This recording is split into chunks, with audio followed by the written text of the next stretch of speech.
आज हम इस वीडियो में किसी भी कॉम्प्लेक्स फलन के एनालिटिक दैट मीन्स विश्लेषिक होने के लिए आवश्यक प्रतिबंध के बारे में डिस्कस करेंगे और इस प्रतिबंध को हम कॉची रीमान प्रतिबंध भी कहते हैं। ओके, तो यहाँ से हमारा जो समीकरण बनेगा यहाँ पर, जिसको हम कॉची रीमान समीकरण बोलते हैं, और समीकरण हमारा है you x equal to we y and u Y is equal to minus we x. Okay, तो चलो हम इसको स्टार्ट करते हैं। यहाँ पे एग्जाम में क्वेश्चन ऐसा भी आ सकता है कि किसी भी विश्लेषिक फलन के लिए कॉची रीमान समीकरण लिखिए तथा सिद्ध कीजिए, या फिर इसका स्टेटमेंट भी लिख के आ सकता है, या इस टाइप से भी आ सकता है कि एक फलन एफ जेड के एफ के प्रांत डी के किसी बिंदु z equal to x plus I y पर विश्लेषिक होने के लिए आवश्यक प्रतिबंध लिखिए। मतलब कोई फलन आपका है, कॉम्प्लेक्स फलन है एफ जेड, ठीक है, इसको आपको z equal to x plus I y, मतलब कोई बिंदु है z, इस पर एनालिटिक होने के लिए क्या कंडीशन सेटिस्फाई करना पड़ेगा ये आपको बताना है। ओके, देखिए यहाँ पे किसी भी फलन एफ जेड के किसी बिंदु z पर एनालिटिक मतलब विश्लेषिक होने के लिए आवश्यक प्रतिबंध जो होता है you x equal to we Y और U Y is equal to minus we X होता है, जिसको हम कॉची रीमान समीकरण बोलते हैं। ओके, तो यहाँ पे हम स्टेटमेंट एक बार देख लेते हैं। अगर इस टाइप का क्वेश्चन आएगा तो सबसे पहले आप यहाँ पे लिखेंगे स्टेटमेंट, जो कि है एक फलन एफ जेड, और फलन हमारा यहाँ पे कौन सा फलन है, कॉम्प्लेक्स फलन, तो इसको हम कैसे डिनोट करते हैं, यू प्लस आई वी। यू जो होगा वो भी एक्स वाई का फलन होगा, वी जो होगा वो भी एक्स वाई का फलन होगा। ओके, तो यहाँ पे हमारा फलन बनता है f z equal to u x comma Y plus I v comma x. तो यहाँ पे हमारा स्टेटमेंट बनता है एक फलन f z equal to u x comma Y plus I v comma v x comma y के एफ के प्रांत डी के किसी बिंदु z equal to x plus I y, क्योंकि कॉम्प्लेक्स फलन है तो बिंदु भी हमारा कॉम्प्लेक्स प्लेन पर होगा, तो कॉम्प्लेक्स प्लेन में हम किसी बिंदु को x प्लस आई वाई के फॉर्म में डिनोट करते हैं, जिसको हम z लिखते हैं। ओके, पर विश्लेषिक होने के लिए आवश्यक प्रतिबंध यह है कि चार आंशिक अवकलज, कौन कौन से अवकलज हैं, u का x के रेस्पेक्ट में और y के रेस्पेक्ट में आंशिक अवकलज, और v का x के रेस्पेक्ट में और y के रेस्पेक्ट में आंशिक अवकलज, चारों का अस्तित्व होना चाहिए। दैट मीन्स क्या होना चाहिए यहाँ पे, यहाँ पर हम देखते हैं u x u y and v x and v y, चारों क्या होने चाहिए, एग्जिस्ट करने चाहिए। दैट मीन्स इसका यू एक्स को हम डेल यू अपॉन में डेल एक्स बोल सकते हैं, एंड यू वाई को हम डेल यू अपॉन में डेल वाई बोल सकते हैं। सिमिलरली अगर हम वी एक्स की बात करें तो वी एक्स का मतलब होगा v का x के रेस्पेक्ट में partial, that means del v upon में डेल एक्स, और वी वाई का मतलब होगा डेल वी अपॉन में डेल वाई, मतलब v का y के रेस्पेक्ट में आंशिक अवकलज। ओके, तो इन चारों आंशिक अवकलजों का अस्तित्व होना चाहिए और एक समीकरण है जिसको संतुष्ट करना चाहिए, और वो समीकरण हमारा है you x equal to we y. ठीक है, मतलब जो u का x के रेस्पेक्ट में आंशिक अवकलज है और जो v का y के रेस्पेक्ट में आंशिक अवकलज है, दोनों की वैल्यू इक्वल होगी। सिमिलरली अगर हम देखें u का y के रेस्पेक्ट में और v का x के रेस्पेक्ट में, दोनों सेम होंगे, बस साइन का डिफरेंस होगा। ओके, को संतुष्ट करते हों। तो चलो हम इसको सॉल्यूशन को स्टार्ट करते हैं। तो यहाँ पे हम डिस्कस करेंगे इस सॉल्यूशन को। यहाँ पे पहले हम लिखेंगे कि माना हमारा फलन जो कॉम्प्लेक्स फलन एफ जेड है वो क्या होगा, u x comma Y plus I we x comma y, this is equation number 1। Okay, तो हम क्या लिखे, माना कि एफ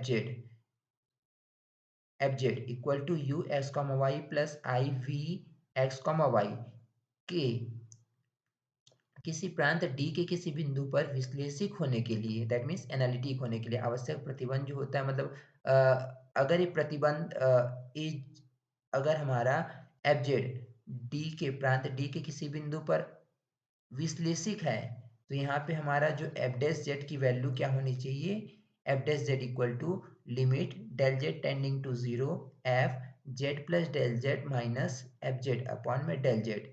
ठीक है, एफ डैश जेड की वैल्यू इतनी होती है और ए क्या होना चाहिए, अद्वितीय एवं विद्यमान होना चाहिए। कब, जब अगर हमारा एफ जेड जो है किसी बिंदु डी पर एनालिटिक है। ओके, अगर एफ जेड किसी बिंदु डी पर एनालिटिक है तो उस कंडीशन पे एफ डैश जेड की वैल्यू जो होती है अद्वितीय एवं विद्यमान होनी चाहिए, और एफ डैश जेड निकालने का फॉर्मूला हमारा होता है limit del z tending to zero f Z plus del z minus f z upon में डेल जेड। ओके, अब हम क्या करेंगे यहाँ पे, हमको वैल्यू किसकी चाहिए, देखिए इसकी वैल्यू हम निकालेंगे और ये क्या होना चाहिए, अद्वितीय होना चाहिए और विद्यमान होना चाहिए। अब इसके लिए आपको रिक्वायरमेंट है f Z plus del Z की वैल्यू।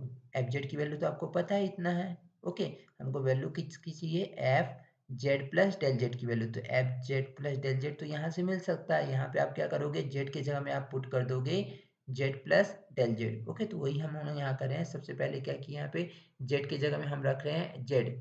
जेड दैट मीन्स क्या होता है, एक्स प्लस आई वाई।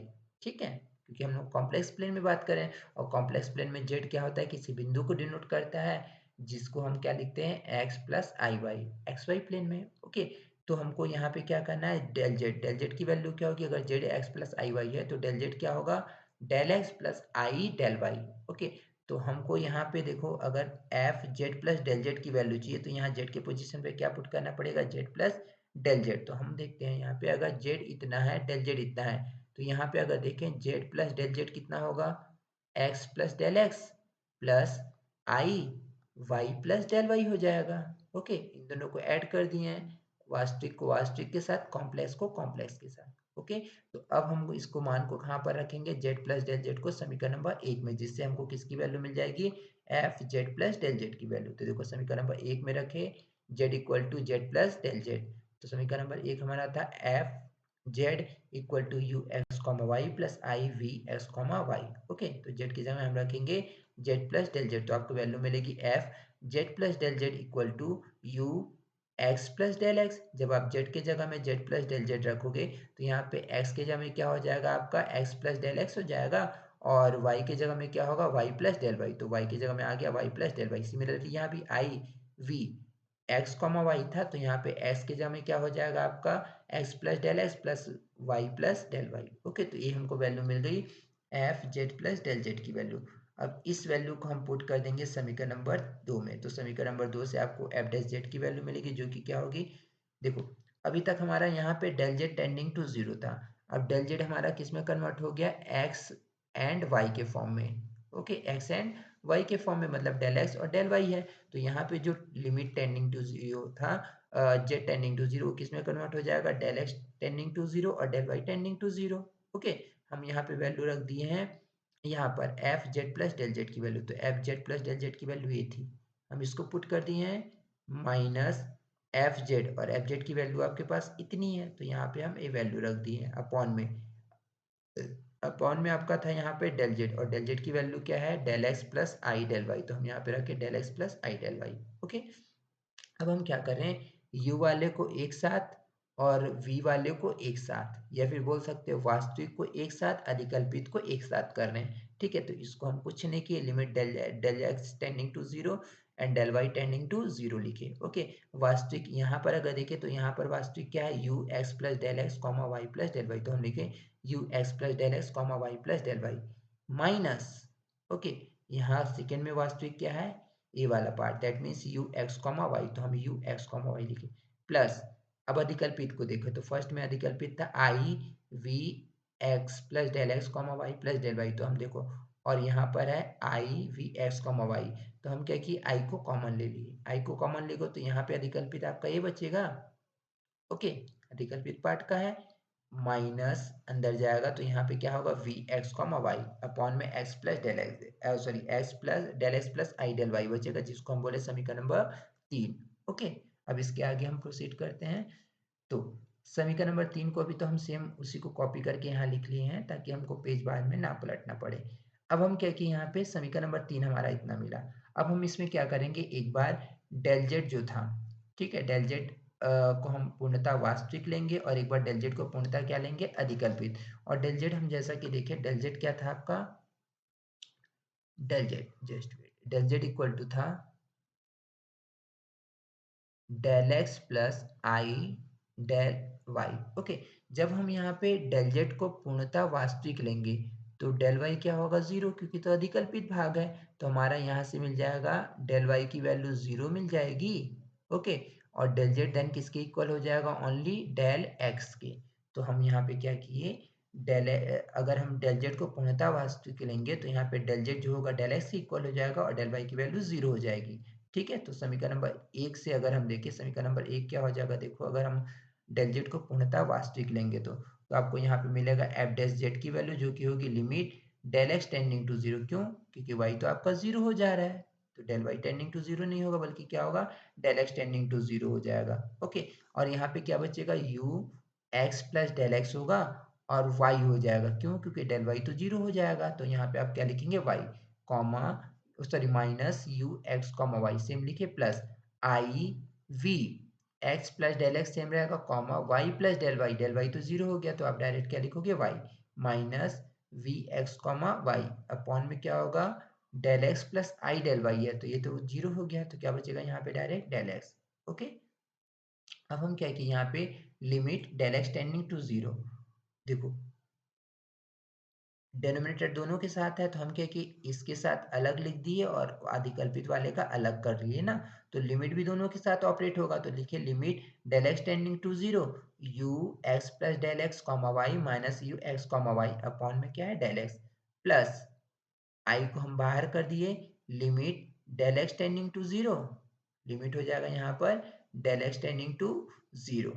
ओके, और यहाँ पे क्या बचेगा, v x plus del x comma y minus we x comma Y upon में डेल एक्स। ओके, अब देखो यहाँ पे एफ डैश जेड, ठीक है, इसका मतलब क्या होगा, u का x के रेस्पेक्ट में पार्शियल, तो इसको हम शॉर्ट में क्या लिख सकते हैं, ux लिख सकते हैं, या फिर इसी को हम क्या लिख सकते हैं, डेल u अपॉन में डेल x भी लिख सकते हैं ना, डेल u अपॉन में डेल x, जिसको हम डायरेक्ट लिख सकते हैं ux, तो हम यहाँ पे ux लिखे हैं, तो ये आपका बनेगा ux प्लस आई को हम सेम लिखे और इसकी एक इसकी वैल्यू होती है वी वाई, मतलब क्या है, v का x के रेस्पेक्ट में पार्शियल, तो यहाँ पे vx लिखे, दिस इज इक्वेशन नंबर 4।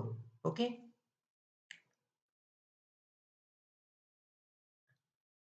अब क्या करेंगे हम यहाँ पे डेल जेड को पूर्णतः अधिकल्पित लेंगे, अभी हम वास्तविक लिए तो हमको एफ डेस जेड की वैल्यू क्या मिली, U x plus I we X, this is equation number 4।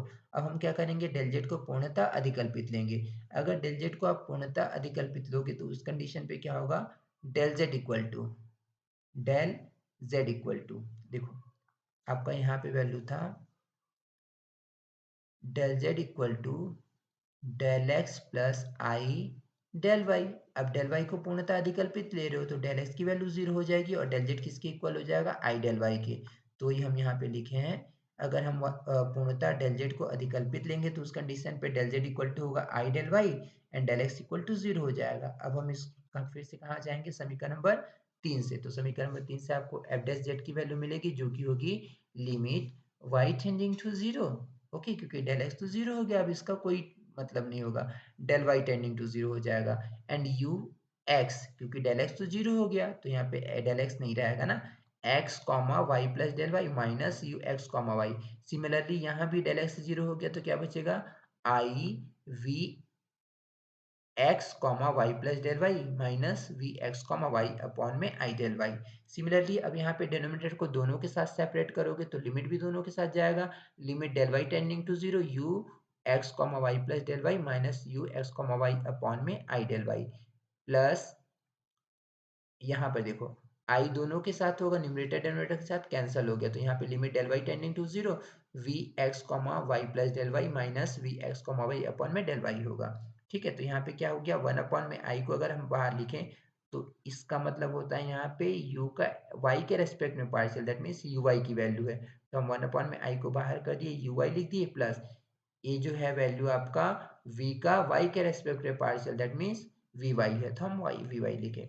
अब देखो यहाँ पे वन अपॉन में आई है, वन अपॉन में आई बेसिकली अगर देखें तो वन अपॉन में आई किसकी इक्वल होता है, माइनस आई, कैसे, देखो वन अपॉन में आई अगर रेशनलाइजेशन करेंगे तो वन अपॉन में आई इंटू क्या होगा यहाँ पे आई अपॉन में I square I, okay that means क्या होगा आई अपॉन में आई स्क्वायर, और आई स्क्वायर की वैल्यू क्या होती है -1, तो यहाँ पे क्या मिल जाएगा माइनस आई।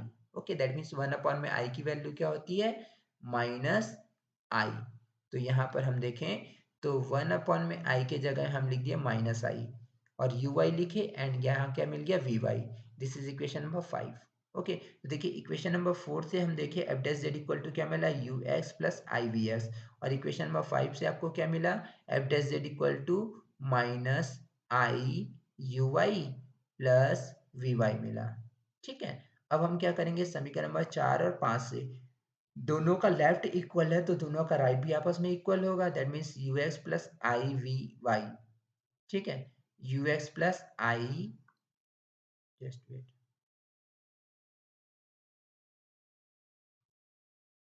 ये होगा आपका आई वी एक्स होगा ना, नॉट वी वाई, यहाँ पे होगा आई वी एक्स। ओके,